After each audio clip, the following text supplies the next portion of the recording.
আমরা আজকে সাংবাদিক সম্মেলন করতে যাচ্ছি। আপনারাও তো দেখতে পাচ্ছেন বিভিন্ন মিডিয়াতে বা নিউজে আমাদের শান্তির বাজারের দুইজন কুখ্যাত মাফিয়া সুব্রত পাডারি এবং প্রশান্ত মিত্র, তারা সিপিএম এবং কংগ্রেসের সাথে যুক্ত হয়ে আমাদের শান্তির বাজার মণ্ডলকে এবং আমাদের এমএলএকে এবং আমাদের বিজেপি পার্টিকে যেভাবে প্রতিনিয়ত কালিমুক্ত করতে চাইছে, তার পরিপ্রেক্ষিতে আমরা আজকে এই সাংবাদিক সম্মেলন করতে যাচ্ছি। এই সুব্রত পাডারি কিছু ইতিহাস আজকে আপনাদের সামনে তুলে ধরবো, আর কেন সে এই কাজগুলি করতে চাইছে ওইটা আপনাদেরকে আমরা বলে দেব। সুব্রত পাডারি প্রথম যখন 2023 সালে বিজেপি ক্ষমতায় আবার আসে, তখন সিপিএম পার্টি অফিস থেকে প্রায় 40 লক্ষ টাকার রড ওরা চুরি করে বিক্রি করে দেয়। আমার তৎকাল মন্ডল প্রেসিডেন্ট শ্যামলাল দেবনাথ প্রতিবাদ করার পরে ওনাকে উল্টা ধমকি দেয়, এটা কি আপনার মাল নাকি। তারপর আপনারা সবাই জানেন, অনেকদিন ধরে নিউজে এসেছিল বিলোনিয়ার গৌতম চৌধুরী থেকে 7 লক্ষ টাকা নেওয়ার পরও ওনার পাথরগারে শান্তিবাজার 1 মাস ধরে আটকে রাখে। তারপরে ওনারা কেস করার পরে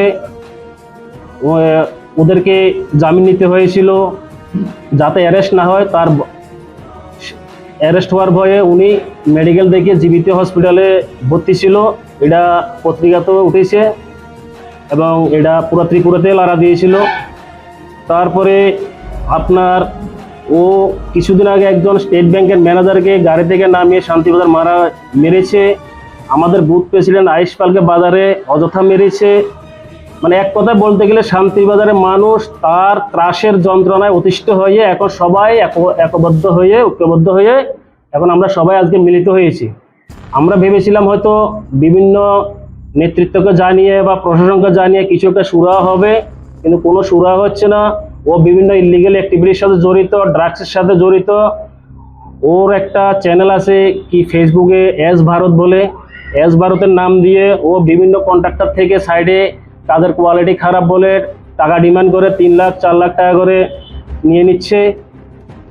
এক কথায় ও শান্তিবাজারকে শান্তিতে থাকতে দিচ্ছে না। তারপরে আরও হচ্ছে আপনার এই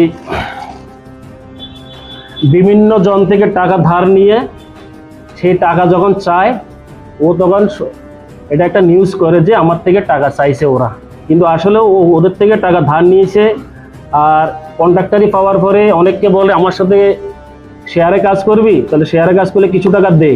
কিছু টাকা দেওয়ার পরে ও যখন কাজ করার পরে বিল পায় ওদেরকে 1 টাকাও দেয় না।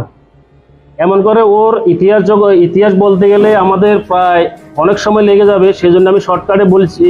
মশলা হাতে নয় চামচে তুলুন। লংতরাই গুঁড়ো মশলার প্রতিটি 250 গ্রাম প্যাকেটের সাথে 1টি চামচ ফ্রি।